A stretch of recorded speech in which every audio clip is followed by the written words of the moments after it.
Is life insurance taxable when it's paid out? Now, hopefully it's not, but if it's structured the wrong way, then it will be. I'm going to help you avoid that crucial life insurance and financial planning mistake.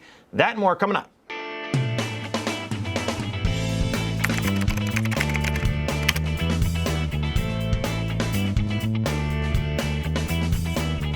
My name's Mike Bernard. I'm the host of the Wise Money Show. I'm also one of the certified financial planners right here at Korhorn Financial Group.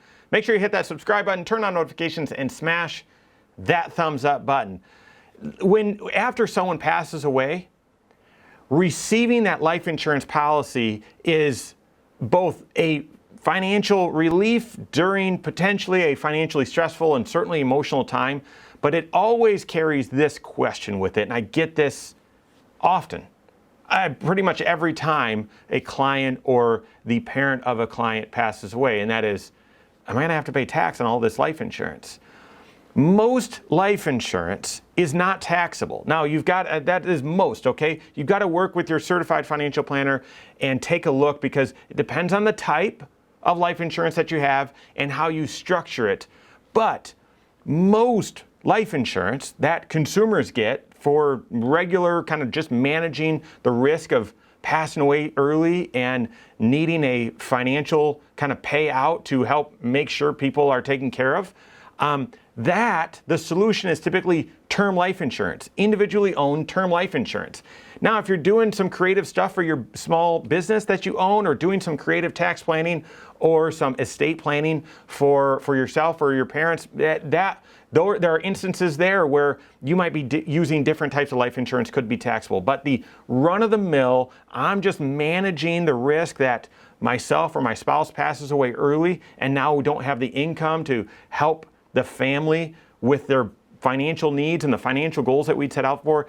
Typically, the solution you're going to use for life insurance is term life insurance, individually owned, and most of the time, that shouldn't be taxable unless you make a critical mistake. Now, this I have not seen many times in my lifetime, in my career. However, just recently, I was talking to some members on the KFG team here, and they've said, wow, we've had to help a handful of people avoid this critical mistake, because based on what they were hoping to do, what they were wanting to do, it was going to set them up in this very obscure scenario where the death benefit would have been taxable. And we had to explain this rule that I'm about to explain to you, explain this rule to them and help them avoid this big life insurance mistake.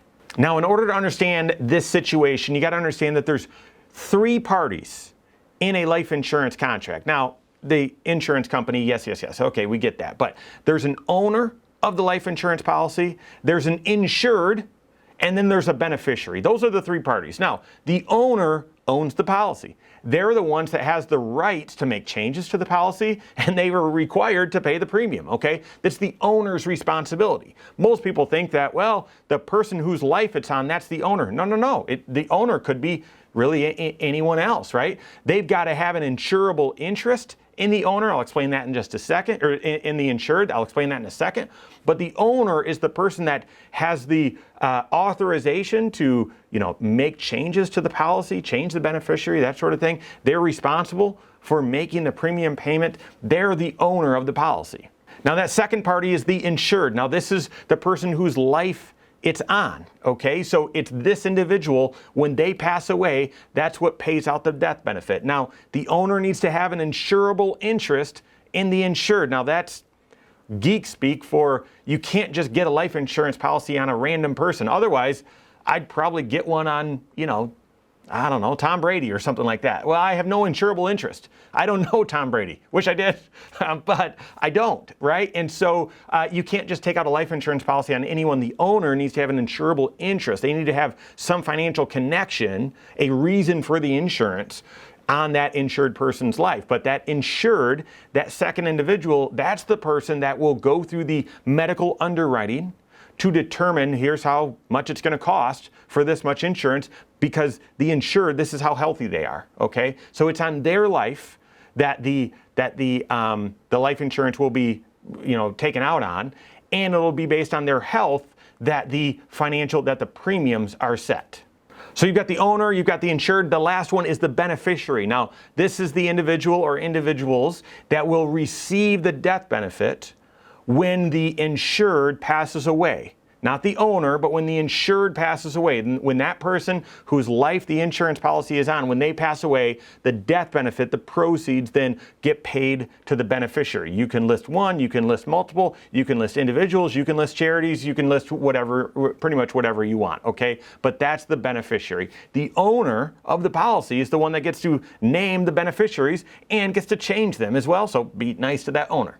I digress. I mean, but those are the three parties to an insurance, to a life insurance contract. Now, what mistake am I talking about here that people seem to be making more and more? And it's something called the Unholy Trinity between those three individuals, or the Goodman Triangle. Okay, so that's based on a court case. But you're going to want to have two of those three individuals be the same person. Okay, be the same person. Otherwise, if all three are separate individuals, then it's going to cause the death benefit most likely to be taxable. Okay, so we've had situations where someone says, and we've had a handful recently, where someone is saying, yep, I'd like to, get a life insurance policy. And then of course we go through the financial planning process to see how much do you need, what's the right type, is this even appropriate, all of that sort of stuff. But then we get to it and it's like, okay, husband wants to own the policy on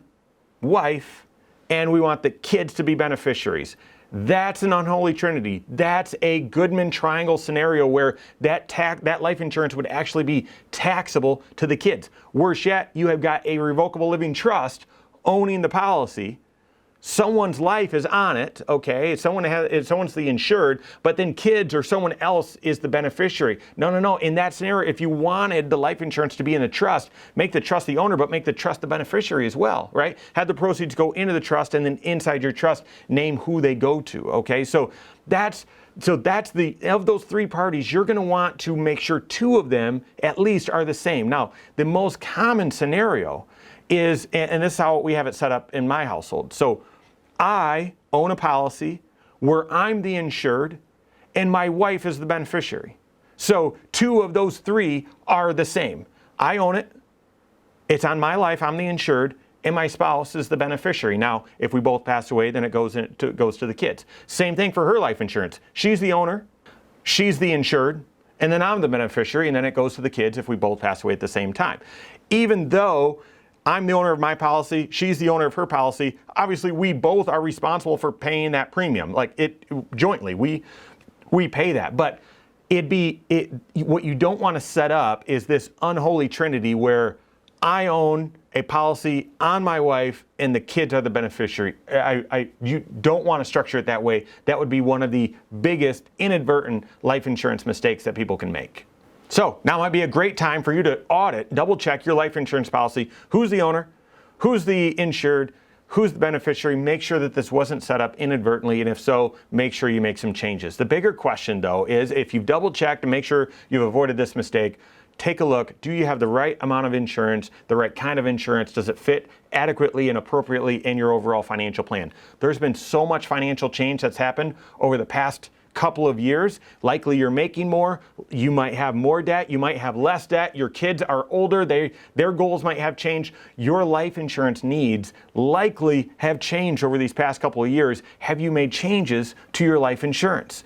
Talk to your certified financial planner, have them do that needs analysis, take a look what's appropriate, whether any adjustments need to be made. If you don't have a CFP on your team that can help you with that, you can contact one on my team. Find us online, Korhorn.com. That's Korhorn with a K. WiseMoneyShow.com. You can find us there as well, or give us a call, 574-247-5898. All right, there you have it. Go out and take your next wise step in your financial life.